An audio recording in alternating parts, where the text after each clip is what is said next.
నమస్కారం ఫ్రెండ్స్. ఈరోజు మన తెలంగాణ కళారత్నాలు ఒక మంచి సీనియర్ కళాకారుని మరియు పల్లెటూరులో కళాకారులకు ఎంతో సహాయం చేస్తున్నటువంటి ఒక సంస్థ జనరల్ సెక్రటరీ పాల్వంచ కళా పరిషత్ వారి కార్యక్రమాల గురించి, వారి కళా ప్రయాణం గురించి వారి ద్వారా మనం విందాం. నమస్కారం మాస్టర్. నమస్కారం అండి. నా పేరు రఘునందన్ అండి. నేను తెలంగాణ కళారత్నాలని యూట్యూబ్ ఛానల్ ప్రమోటర్ని. కళాకారులందరినీ ఒక పుష్పగుచ్చంలాగా యూట్యూబ్ మాధ్యమంగా కళాకారులకు సహాయము ఒక ఉడత భక్తిగా నా వంతు చేస్తున్నానండి. మీ గురించి, మీ కళా ప్రయాణం గురించి, మీ సంస్థ గురించి, మీరు చేసే కార్యక్రమాల గురించి మా ప్రేక్షకులకు చెప్పండి మాస్టర్. మీ పేరు, మీ వ్యవహారాలన్నీ దయచేసి చెప్పండి. నా పేరు వేముల కొండలరావు అండి. అయితే నేను ప్రధానంగా చిన్ననాటి నుండి కూడా కళారంగంలో ఇంట్రెస్ట్ ఉన్నవాడిని. ఇంటర్మీడియట్ చదువుకునే దగ్గర నుంచి నేను ప్రజానాట్య మండలిలో కార్యక్రమాలు చాలా నిర్వహించడం జరిగింది. ఇప్పటికీ కూడా తెలంగాణ ప్రజానాట్య మండలిలో ప్రధాన బాధ్యతల్లో ఉన్నాను. రాష్ట్ర స్థాయి ఉత్సవాలు అనేకం నిర్వహించాం మా ప్రజానాట్య మండలి సంస్థ. మీ వయసు ఎంత? నా వయసు 65 సంవత్సరాలు సార్. మీ సంస్థ గురించి, మీ కళా ప్రయాణం గురించి చెప్పండి. మీరు ఏం కళాకారులు కూడా చెప్పండి. నేను పాటలు పాడతాను, అలాగే తబలా ప్లే చేస్తాను, కీబోర్డ్ కూడా కొద్దిగా టచ్ ఉంది. జానపద గీతాలు, ఘంటసాల పాటలు ఇవన్నీ పాడేటటువంటి జానపద సంగీతం కూడా జానపద గీతాలు కూడా పాడతాను. అలాగే సంగీతం నేర్చుకున్నారా? కొద్దిగా ప్రవేశం ఉందండి, అంత ఎక్కువగా లేదు. అయితే ప్రతి సంవత్సరం కూడా మా ప్రజానాట్య మండలి కార్యక్రమాలు ఒకవైపు, మరోవైపు ఖమ్మం కదా మీది? పాల్వంచ అండి. పాల్వంచ ఒకప్పుడు ఖమ్మం జిల్లా, ఇప్పుడు భద్రాద్రి కొత్తగూడెం జిల్లాలో పాల్వంచలో. అవును, మంచి కల్చరల్ సెంటర్ కదా పాల్వంచ. పాల్వంచ అంటే భక్తరామ్ దాస్ గారు అక్కడ తహసీల్దార్గా చేశారు. ఓకే, అది అక్కడ తహసీల్దార్గా చేస్తూనే భద్రాద్రి ఆలయాన్ని ఇప్పుడు కూడా బాగా కళాకారులు చాలా మంది ఉన్నారండి. పాల్వంచలో మంచి కల్చరల్ సెంటర్ బాగా ఉంటారు. Cultural centre. అలాగే జానపద కళాకారులు ఇంకా విపరీతంగా ఉన్నారు. ప్రజానాట్య మండలి పుట్టింది అలాగా. సార్ చెప్పండి మాస్టర్. చాలా ఇవి జరిగినాయి. సరే, నేను వచ్చి ఏంటంటే ఈ ఉత్సవాలు నిర్వహించడం అనేది నాకు ప్రధానమైనటువంటి అలవాటుగా ఉంది. ప్రతి సంవత్సరం కూడా పాల్వంచ కేంద్రంగా ఉగాది ఉత్సవాలు, అలాగే ఘంటసాల గారి జన్మదినం ఉత్సవాలు, ఇటీవల బాలసుబ్రహ్మణ్యం గారి పేరుతో కూడా ఉత్సవాలు నిర్వహించడం జరిగింది. ప్రధానంగా ఉగాది ఉత్సవాలు 4 రోజుల పాటు నిర్వహిస్తాం. రాష్ట్ర స్థాయిలో అనేక మంది ప్రముఖమైనటువంటి కళాకారుల్ని పిలిచి వాళ్ళ యొక్క ఉపన్యాసాలు, వాళ్ళ యొక్క కార్యక్రమాలు నిర్వహించడం అనేది పాల్వంచ కళా పరిషత్గా ఉన్నటువంటి మా సంస్థకు నేను ప్రధాన కార్యదర్శిగా ఉన్నాను. అలాగే మా సంస్థ సభ్యులందరూ కూడా బాగా సహకరిస్తారు. ఆ విధంగా 4 రోజుల పాటు ఉగాది ఉత్సవాలు నిర్వహిస్తూ ఇప్పటికీ 24 సంవత్సరాల పాటు ప్రతి సంవత్సరం కూడా ఉగాది ఉత్సవాల పేరుతో ఘనంగా కార్యక్రమాలు చేయటం. ఎన్ని రోజులు చేస్తారు? ఎవరెవరిని పిలుస్తారు? ఎంత ఖర్చు వస్తుంది? 3 రోజులు లేకపోతే 4 రోజులు అండి. గతంలో 4 రోజులు నిర్వహించేవాళ్ళం. భారీ ఎత్తున ఉంటుంది. భారీ ఎత్తునే ఉంటుంది. ప్రత్యేకంగా వేదిక నిర్వహించి అవన్నీ ప్రత్యేకమైన సౌండ్ సిస్టమ్ కానీ అదంతా చేసి 4 రోజుల పాటు నిర్వహించేవాళ్ళం. అలాగే కళాకారులు కూడా కవులు, జానపద కళాకారులు, రాష్ట్ర స్థాయిలో పేరెన్నకన్నటువంటి ప్రముఖుల్ని పిలిచి ఆ 3 రోజుల ఉత్సవాలు నిర్వహిస్తుంటాం. పౌరాణిక నాటకాలు కూడా వేయటం జరుగుతుంది. Orchestra programmes. లోకల్ టాలెంటా లేదంటే రాష్ట్ర స్థాయిలో టాలెంటెడ్. Very good. ఇప్పుడు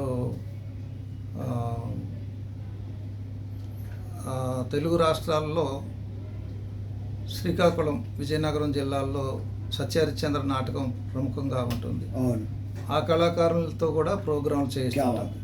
మంచి. అలాగే శ్రీరామాంజనేయ యుద్ధం, అది చింతామణి, ఓకే, ఇంకా కొన్ని ఏకపాత్ర అభినయాలు, శ్రీకృష్ణ తులాభారం, బ్రహ్మంగారి బ్రహ్మంగారి నాటకం, మాయాబజారు, ఇలాంటివన్నీ పెద్ద పెద్ద నాటకాలు 4 రోజుల్లో ఒక రోజు కంపల్సరీ పౌరాణిక నాటకాలు కేటాయిస్తారు. ఊర్లలో ఇంకా పౌరాణిక నాటకం చూస్తున్నారు ఇప్పటికీ.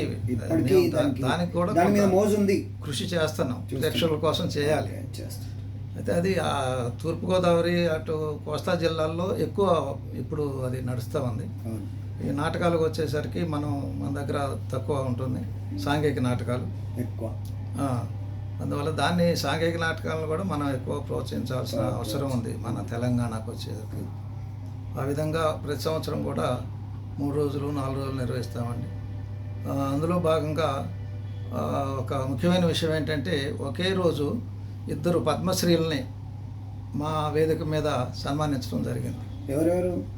ఆయన రామయ్య గారు, అలాగే శ్రీకాకుళం జిల్లాకు చెందినటువంటి నక్షత్రకుడు వేషం వేస్తారు ఆయన. ఓకే, పేరు కరెక్ట్గా ఐడియా లేదు. వాళ్ళిద్దరిని కూడా ఒకే రోజు, అంతకుముందు రాష్ట్రపతి చేత వాళ్ళు పద్మశ్రీ తీసుకొని వచ్చారు.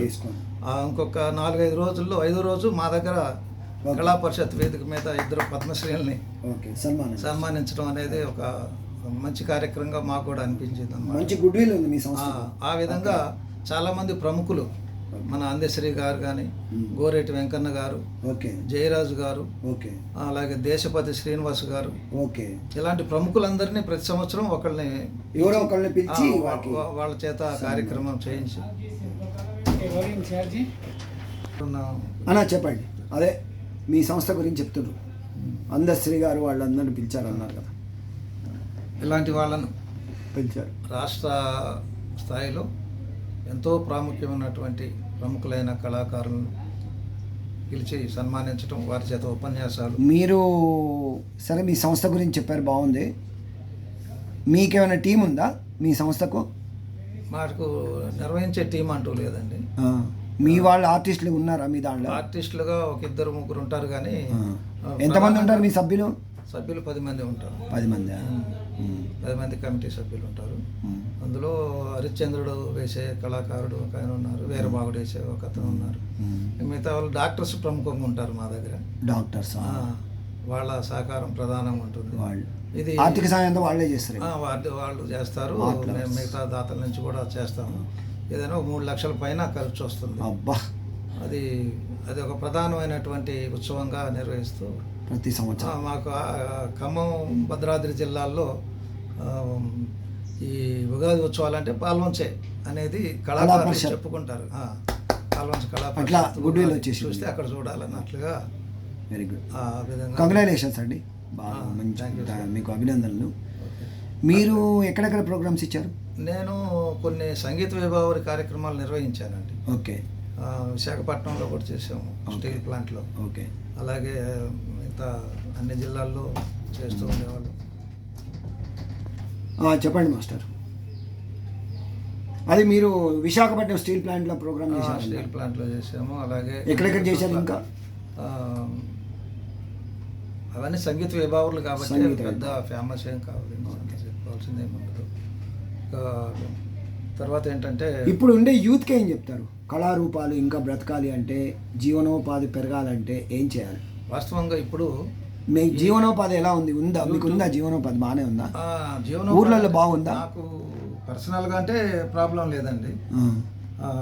తర్వాత మా మిసెస్ కూడా ఎంప్లాయీ, తను రిటైర్ అయింది ఇటీవలే, గెజిటెడ్ ఆఫీసర్గానే రిటైర్ అయింది.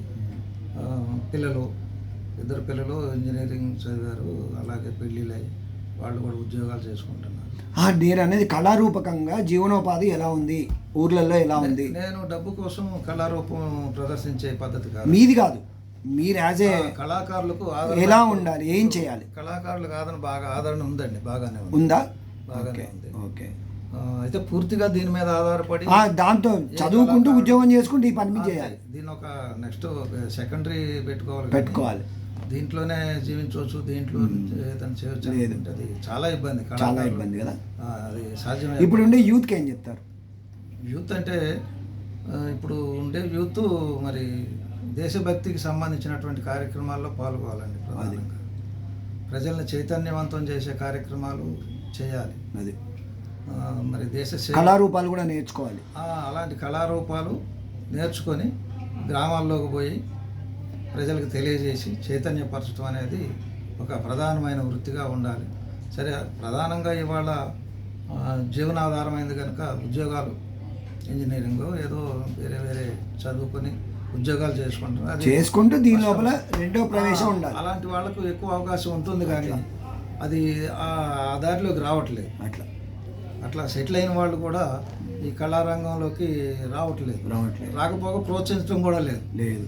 అందువల్ల మాకులాంటి వాళ్ళం కార్యక్రమాలు నిర్వహించాలంటే ఇబ్బంది అవుతుంది, చాలా ఇబ్బంది అవుతుంది అన్నమాట. కొంతమేరకే పెట్టుకోగలం, కానీ ఎక్కువ ప్రోత్సాహం లేకపోతే. సో ప్రజలందరూ కూడా దీనికి సహకారం రావాలి. అలాగే స్టేజ్ దగ్గరికి ప్రజలు పోవటం అనేది తగ్గింది. ఇక్కడే కాదండి, అన్ని చోట్ల తగ్గింది. మన దగ్గర తగ్గింది. ఇప్పుడు ఎట్లయిపోయిందంటే కరోనాకు ముందు 10 మంది పాడేవాళ్ళు 1000 మంది చూసేవాళ్ళు ఉంటుండే. ఇప్పుడు 1000 మంది. అన్న మీ టెలిఫోన్ నెంబర్ చెప్పండి. 9399 చెప్పండి 9399 3244 97. మళ్ళీ ఒకసారి చెప్పండి. 9399 3244 97. మా ఛానల్ గురించి మీ అభిప్రాయం చెప్పండి. మీ ఛానల్లో ఒక సంగీతపరమైన కార్యక్రమాలు చాలా స్టాండర్డ్స్తో వస్తున్నాయి. ఈ తెలంగాణ కళారత్నాల గురించి చెప్పండి, ప్రజలకు ఏం చెప్తారు? ఇది అసలు ఇలాంటి వాళ్ళని గుర్తించడం, తెలంగాణలో ఉన్నటువంటి కళాకారుల్ని, సాహితీవేత్తల్ని, వీళ్ళందరినీ ఇంటర్వ్యూ చేయటం, వీళ్ళందరినీ ప్రజలకు పరిచయం చేయటం అనేది చాలా ఒక మంచి గొప్ప విషయం అండి. మీకు ఆలోచన రావటం అనేది చాలా గ్రేట్. రియల్లీ నేనైతే చాలా ఆనందిస్తున్నాను. ఒక మంచి కార్యక్రమం మీరు చేపడుతున్నారు. మీరు కూడా మంచి మంచి ప్రోగ్రామ్స్ చేస్తూ ఇంకా ప్రజలను అలరిస్తూ మీ సంగీత ప్రయాణాన్ని ఇంకా కొనసాగిస్తూ మీరు మంచి మంచి అవార్డులు ఏమైనా వచ్చాయా మీకు? అవార్డు లేదు, నేను ఎప్పుడు అవార్డులు కానీ వేరే వాటికి దానికి ప్రాకులాడు దాదాపు దూరంగా ఉంటాను. ఓకే. సో ఓన్లీ కల్చర్, కళ మీదనే మీ అంతే, కళా సాహిత్యాలు అంతే. మేము కూడా ప్రతి సంవత్సరం 2 రాష్ట్రాల స్థాయిలో. మీరేమైనా రాస్తారా? కవి సమ్మేళనం రాయను. ఓకే. ఎంకరేజ్ చేస్తా, ఎవరున్నా ఎంకరేజ్ చేస్తా. ఓకే. కవి సమ్మేళనాలు పెడతామండి ఒక్కొక్క అంశం మీద. ఓకే. కరోనా మీద పెట్టారు.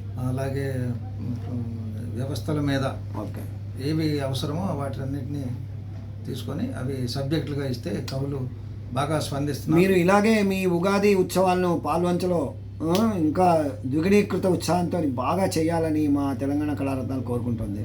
Thank you very much. Thank you sir. Friends, మా అన్నయ్య గారు సీనియర్ వారికి ధన్యవాదాలు. మీకు ఈ వీడియో నచ్చినట్లయితే సబ్స్క్రైబ్ చేయండి, లైక్ కొట్టండి, ప్లీజ్ కామెంట్. ఏమైనా పొరపాట్లు ఉంటే మేము మార్చుకుంటాం. కళాకారులకు హెల్ప్ చేయండి, కళాకారులకు హెల్ప్ చేయండి. Thank you very much. నమస్తే.